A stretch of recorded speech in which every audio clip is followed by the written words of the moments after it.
They say weddings bring families together.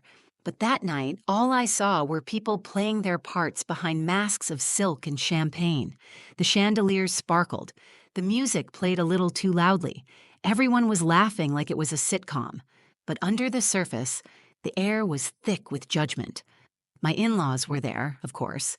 Delora, my mother-in-law, standing like a queen beside the newlyweds. Her husband, Grant, stayed silent as usual. Carter, my husband, stood at her side, nodding, smiling, pretending everything was fine. I was sitting at a round table near the dance floor, holding my champagne flute without sipping.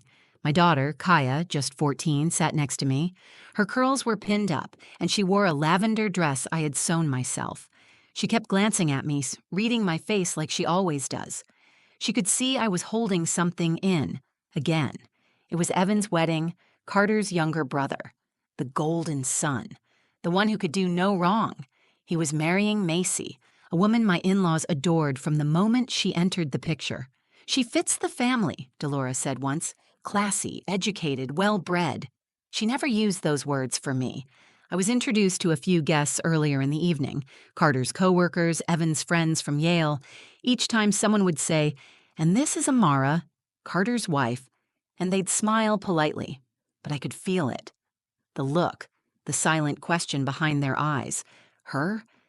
I had spent 17 years with Carter, raised our daughter, put my nursing career on hold so he could finish law school, attended every family event, holiday, fundraiser, reunion. I never made waves. I thought being quiet was the same as being respected. But that night, everything snapped into focus. Delora raised her glass for a toast. The music lowered just enough for her voice to carry. "To real wives," she said, pausing just long enough to make her target clear. "Women who bring pride to their families. Women who are chosen for a reason, not just in placeholders." A few guests chuckled. A few winced. I looked straight at Carter. He didn't flinch, didn't turn, didn't even blink. He just kept staring ahead at Evan and Macy, like I didn't exist. Kaia's fingers tightened around her fork. Her jaw tensed. I touched her hand gently, to calm her. But inside, I was screaming. They had said it before, of course, in whispers, in snide remarks passed like hors d'oeuvres at family gatherings. I was the woman Carter had married before he became someone. The temporary chapter, the starter wife. But tonight they said it out loud, in front of me, in front of our daughter. I was about to get up, to excuse myself quietly, to go somewhere I could breathe. But before I could move, Kaia stood. 14 years old, barely taller than my shoulder, but she stood like a storm ready to hit shore. She looked right at me and said, loud enough for the entire reception to hear, "Mom, should I show them the papers you left in the safe?" The music didn't just pause, it died. Forks froze mid-air. Conversation stopped mid-sentence. The DJ stared at his laptop like it had betrayed him.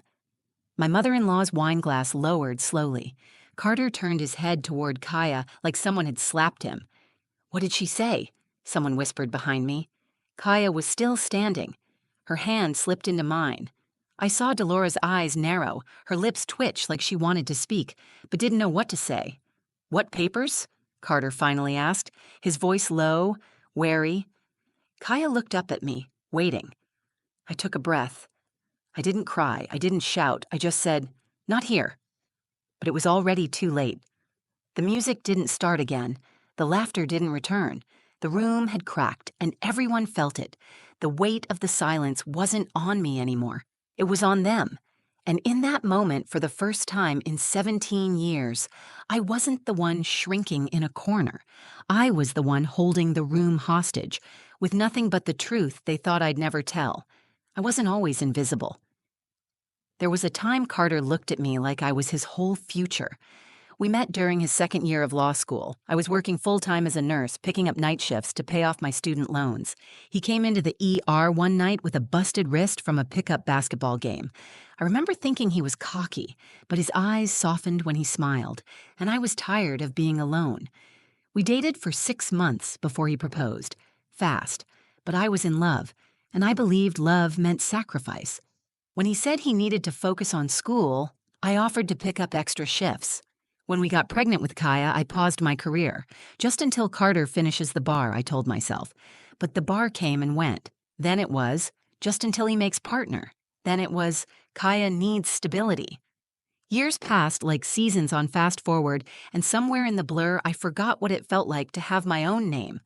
From the beginning, Carter's family made it clear I didn't belong. Delora, my mother-in-law, was polite in public but ruthless behind closed doors. She once told Carter in front of me, "You used to have ambition. Now look, you married for convenience." I laughed it off at the time, told myself she was just bitter, or controlling, or old-fashioned. But the truth settled in slowly, like water through cracks. I started noticing things, family photos that didn't include me, group chats I was never added to, dinners where I'd cook for hours, only to be dismissed as Evan's brother's wife by Delora's friends. They had money. I didn't. They had pedigree, legacy colleges, country clubs, foundations. I had student debt and a mother who worked 2 jobs just to keep a roof over our heads. I was never the kind of woman they imagined for Carter. But Carter used to defend me. In the early years, he'd say things like, "Mom, Amara's smarter than all of us," or "She's the reason I made it through law school." He'd hold my hand when we walked into a room. He'd kiss my forehead when I felt like shrinking. For a while, it felt like we were still a team. But slowly, that changed. When Kaia turned 10, Carter started staying later at work. Not suspiciously late, just enough to make me feel like second place. I asked him once, "Is everything okay?" He said, "I'm just tired, Amara." "You're reading into things again." I wasn't reading into anything. I was reading the signs. We stopped talking unless it was about Kaia. He stopped asking how my day was. I stopped telling him when I cried in the shower. We became polite strangers sharing a mortgage. Still, I stayed. I told myself families have seasons, that I was being dramatic, that if I just waited, things would get better. I didn't stay because I was weak. I stayed because I believed in what we had built, because I loved him, because Kaia needed both her parents. But it's hard to hold on when the other person has already let go. Kaia saw more than I realized. Even when she was small, she'd crawl into bed with me after a family dinner and whisper, "Why is Grandma mean to you?" I'd lie and say, "She just had a hard day." But she knew. Kids always do. By the time she turned 14, Kaia stopped pretending. She saw how Carter dismissed me, how Delora smiled with her mouth but not her eyes. She once said, "If I ever get married, I want it to feel like home, not like I'm just surviving it." That broke me, because that's exactly what I was doing, surviving. And when Evan announced his wedding, I thought maybe, just maybe, they'd show a little grace. Maybe they'd remember I was family too. But from the moment the invitations were sent, I felt the message loud and clear. You are not one of us. They asked me to wear a specific color to match the family palette, then handed out completely different color schemes to everyone else. They excluded me from the rehearsal dinner seating chart. At the venue walkthrough, Macy asked me if I was the caterer's assistant. Still, I smiled. Still, I showed up. Still, I told myself, "You're doing this for Kaia." But in my chest, something was breaking. Quietly, slowly. That wedding wasn't just a celebration. It was a performance. And I was the only one in the room who didn't get a script. I didn't think the word placeholder would haunt me. But once Delora said it out loud, it was all I could hear, even when no one was speaking. It was the night of the wedding rehearsal dinner, held at a historic inn about 45 minutes outside the city. The kind of place with string lights in the trees and tiny bowls of sea salt on every linen-draped table. The Lee family liked things that looked expensive, especially if they could use it to look generous. The room was full of laughter. Evan and Macy beamed like Instagram royalty. Their friends sipped wine and toasted with inside jokes. I sat near the back with Kaia, feeling like the +1 to my own life. Carter hadn't sat with us. He was at the head table with Evan and Delora, flashing that rehearsed smile he always wore at family events. I watched him lean in and whisper something to his mother. She laughed, touched his arm. Then I heard it. Delora, smiling at Macy, said loud enough for the table and the surrounding tables to hear, "You know what I love most about you? You're not just a placeholder. You're a real wife." A few heads turned. Some people chuckled nervously. Others avoided my eyes. I didn't flinch, didn't look away. I just stared at Carter. He heard it. He knew she was talking about me And he said nothing, not a word, not even a glance my way. That silence? It was louder than the insult. Kaia sat still beside me. Her hands were in her lap, fists clenched so tight her knuckles turned white. She leaned closer and whispered, "Are you okay?" I nodded. She wasn't convinced. Why didn't Dad say something? I had no answer. Not one that made sense. Not one that wouldn't break her heart. I could have made a scene. I could have stood up and told everyone what Delora was, what Carter had become. But I didn't. I smiled. I swallowed the hurt like I had so many times before, because that's what I was taught to do. Keep the peace. Be the bigger person. Endure for the sake of the child. But there's a limit to how many times you can betray yourself before something inside you goes numb. That night, as we drove back from the rehearsal dinner, the car was silent. Carter didn't say a word about what happened. He didn't ask if I was okay. He didn't even acknowledge it. Kaia sat in the back, earphones in, staring out the window. When we got home, I took off my dress, hung it neatly, and walked into the closet we shared. I sat down on the carpeted floor and cried for the first time in months. Not because of Delora. She had always hated me, but because of Carter. Because after all these years, he didn't even pretend to care. Later that night, I overheard him on the phone. I was walking past the office when I heard his voice, low and serious. "No, Mom, she doesn't know. She wouldn't do anything anyway. She's not that kind of woman." I froze.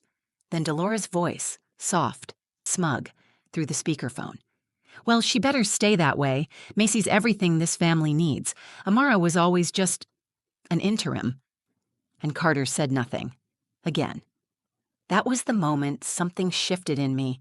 I had spent 17 years holding this family together, smoothing edges, biting my tongue, showing up even when I wasn't wanted, and now I was being erased. I wasn't angry, not yet. I was hollow. I sat on the edge of our bed that night, Kaia asleep down the hall, and thought about the years I gave, the birthdays I planned, the emergencies I managed, the job I gave up, the woman I used to be before all of this, and I thought, if I disappeared tomorrow, would they even notice? But someone did notice. Kaia. The next morning, she handed me a drawing she made. Us, holding hands in a field of wildflowers. Above it, she'd written in marker, "Mom, you are not a placeholder. You're my home." That did something to me. Woke something up. That was the day I decided if no one else would see my worth, I'd remind them. Not with screaming, not with scenes, with the truth they thought I'd never dare to show. After that night, I stopped hoping Carter would come back to me. I stopped waiting for Delora to respect me. Stopped trying to fit in with a family that only ever saw me as a placeholder. Something inside me hardened. Not bitterness, not rage, just clarity. For the first time in 17 years, I could see things exactly as they were. Not how I wanted them to be. And with that came a decision, a quiet, careful one. I was going to leave. Not dramatically, not with slammed doors or explosive fights. I wasn't interested in giving them the performance they were expecting. No, I was going to do it my way, with control, with dignity, and with evidence. Because the truth is, I'd been documenting things for a while. The forgotten tax filings, the joint accounts I was mysteriously removed from, the emails Carter never meant for me to see, some emotional, some financial, all pointing to a man preparing for a version of life that didn't include me. I hadn't said anything when I found them. At first, because I didn't want to believe it. Later, because I needed time. Time to gather my pieces. I'd made copies of everything. I kept them in a fireproof envelope tucked behind some old documents in the safe, marriage certificates, insurance policies, statements with Carter's name and hidden accounts, notes I'd written after some of our more painful conversations, dates, times, quotes. It was a record, a story told in paper and ink, a story I had spent too long pretending didn't exist. I never intended for Kaia to know about any of it. But one afternoon, about a week before the wedding, she walked into the bedroom as I was reviewing some files. I jumped a little, closed the folder, but it was too late. She saw. "Mom," she said, eyes wide, "what is all that?" I hesitated. Then for once, I told her the truth. "They're just papers," I said. "Things I kept, just in case." "In case of what?" "In case the day ever came when I needed to protect myself." She didn't ask more, but she didn't walk away either. She sat on the edge of the bed, silent for a moment, then said, "Is that what you've been doing all these years? Protecting yourself?" "No," I said. "I was protecting you." Her voice cracked when she replied, "I never asked you to stay where you're not loved." And just like that, the final thread that had kept me tethered to Carter snapped. I knew what I had to do. That night, after Kaia went to bed, I pulled out the envelope and added one more thing: a letter. Handwritten, sealed. It was for Kaia. Not to explain the past, she already understood more than a child should, but to give her permission to let go of it. Know that what happened in that house, in that marriage, was never her fault. I placed it back in the safe and locked it. I didn't have a plan for when to use the papers. I imagined leaving after the wedding, quietly on a Sunday, maybe while Carter was at the gym. I thought I'd book a hotel for a few days, file for separation, and send everything through a lawyer. I didn't want revenge. I just wanted freedom, peace, a future where I could breathe without constantly looking over my shoulder. But Kaia, she had other plans. The week of the wedding, I noticed she was watching everything more closely. She followed me from room to room like she was waiting for something, and I realized she was afraid I'd leave without her, that I'd vanish like the woman I used to be, so I promised her, no matter what happens, we leave together, understand? She nodded, then said something that stopped me cold. Good. Because if they say one more thing about you, I'm going to tell the whole room what you're keeping in that safe. I looked at her, really looked, and saw someone braver than I had ever been. "Don't do that," I said quietly. "Why not?" she asked. "Because I want you to have a childhood, not a war." She shook her head. "Then maybe it's time someone fought back for you." And that's when I knew. I wasn't in this alone anymore. My daughter wasn't just watching. She was ready to speak. And the next time they tried to humiliate me in public, I wasn't going to stop her. Weddings are supposed to feel like a celebration. Laughter, music, dancing, love in the air. But that reception felt like a stage performance. And I was the unwanted extra. The invisible woman in a dress chosen to blend in, not stand out. It was Evan and Macy's big day, but it might as well have been another Lee family showcase. Flawless decor, curated guests, designer gowns, and enough surface-level charm to make it all look effortless. I sat at table 14 with Kaia. Our table was the farthest from the head table, practically behind a pillar. It was a quiet punishment I'd learned to recognize. Polite on paper, but purposeful in practice. Carter didn't sit with us. Of course he didn't. He was standing next to his mother at the main table, chatting with guests like everything was perfect. He wore that expensive navy suit I had tailored for him 3 years ago, the one I paid for back when he said we couldn't afford luxuries for me. Funny how money always found its way to him, but never through me. The music had just faded out as Dolores stood to give her toast. All eyes turned toward her. She clinked her glass and smiled like royalty. "I'd like to toast the bride," she began, lifting her champagne. "Macy, you are grace. You are style. You are the very definition of what it means to be a real wife in this family." That word again. Real. There was a beat. Just a pause. But the tension was thick. Then she added with a smug little laugh, "Some women wear rings. Others earn them." The guests chuckled. Some politely, some nervously. A few looked over at me. I stayed still. Not because I wasn't angry, because I'd already decided they weren't going to break me in public. Carter didn't look at me. He laughed, then took a sip of his drink. And that's when Kaia stood up. No warning, no hesitation. She rose from her chair and said, loud enough for the entire room to hear, "Mom, should I show them the papers you left in the safe?" The moment froze. Music stopped. Forks paused mid-bite. Conversations cut mid-word.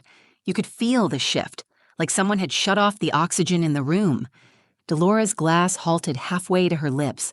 Her eyes locked onto Kaia, and for the first time, I saw her afraid. Carter's face drained of color. "What are you talking about?" he said, his voice tight. Kaia didn't flinch. She looked straight ahead, like she was reading from her heart. "I think everyone here should know what this family really is. How they treat the person who's been here the longest. the woman who gave up everything for them. Some guests gasped. Others stared, wide-eyed. Kaia, I said gently, sit down.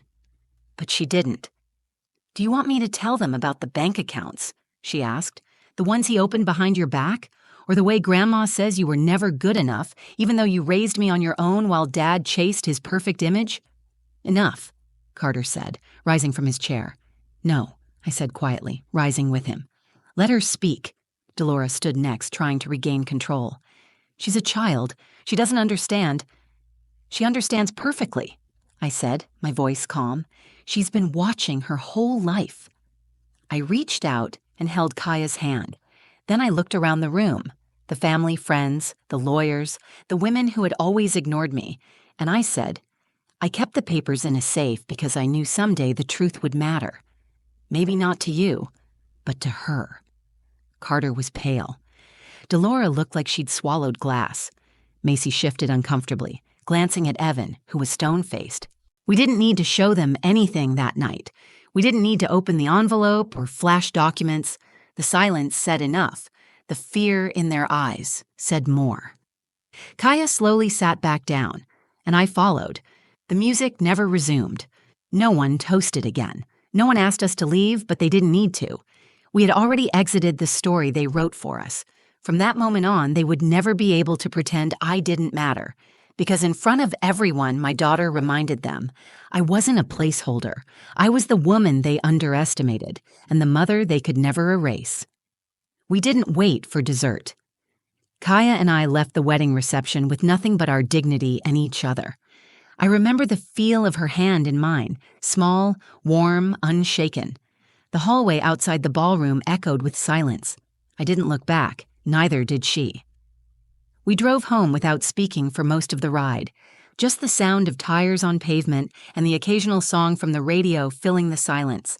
It wasn't an awkward quiet. It was peaceful, the kind of stillness you get after finally exhaling the truth you've been holding in for years. Kaia leaned her head against the window, and after a while she said, You're not going back to him, are you? No, I said. I'm not. And I meant it. Fully. Finally, without fear. The next morning, I woke up early, packed 2 suitcases, and called my sister Rhea, who had offered me a place months ago. I had always turned her down, telling her I wasn't ready. But that morning, I was more than ready. I was done. Carter called once. Just once. It was a short voicemail. Amara, I don't know what you're trying to do, but involving Kaia like that was low. We need to talk. I didn't call him back. I forwarded everything to my attorney, including the documents I had stored in the safe. Within a week, I filed for separation. Delora tried to reach out too. She emailed me, not to apologize, but to say, It's unfortunate things had to play out in public. I hope you'll consider the impact on Carter's career before making any rash decisions. I laughed when I read it. She still thought this was about appearances. What she didn't understand was that I'd already sacrificed enough of myself for their reputation.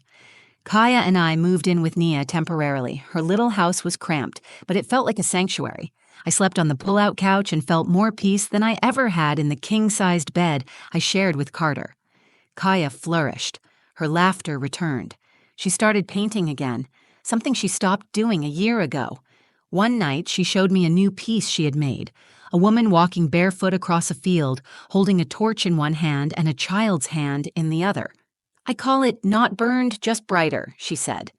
That painting hangs above my desk now. I started writing too. At first, just journaling. Then one day, I posted something online about emotional neglect and identity loss in long-term relationships. I didn't think anyone would read it, but they did. Within days, messages started coming in, from women, from mothers, from people who said, I thought I was the only one. So I kept writing. Started a blog called Not a Placeholder, and within 6 months, it had thousands of subscribers. I shared pieces of my story, not to shame Carter or his family, but to remind other women, silence isn't strength. Endurance isn't love. You can reclaim yourself, even after years of disappearing for someone else's comfort. Carter never really fought the separation. He knew better. I think a part of him believed I'd always come back, that I'd be too scared to start over. But I wasn't scared anymore. I was free. The divorce finalized a year later, quietly, cleanly. I took what was mine and walked away from what never truly belonged to me. I don't wear my wedding ring anymore, but I wear a small necklace Kaia gave me on Mother's Day. It's a simple silver charm engraved with one word: enough. Because I am. Not just for Kaia, not just as a mother, but as a woman, a whole person, not a role, not a filler, not a placeholder. Now, every time I see a woman doubt her worth, shrink herself to keep the peace, second-guess her voice, I tell her what Kaia told me. You were never the extra in their story. You were always the author of your own. And the moment you realize that, everything changes. If this story touched something in you, if you've ever felt unseen, unheard, or underestimated, I want you to know you're not alone. Whether you're a wife, a mother, a daughter, or just a human being trying to hold yourself together in a world that constantly asks for more, you are not a placeholder. You are a whole, worthy person. And no one has the right to silence your truth. If you related to anything in this story, comment below, tell your story, or just leave a heart if you're not ready to speak, but you're ready to be heard. If this video meant something to you, please like it. Now it helps more women see it, women who might really need it right now. Share this with someone who needs the reminder that walking away isn't weakness, it's power. And if you want more stories that are raw, real, and rooted in reclaiming your voice, subscribe to this channel. There's more to come, and your presence means more than you know. Thank you for listening. Until next time, stay brave, stay grounded, and remember, your silence doesn't protect you. Your truth does.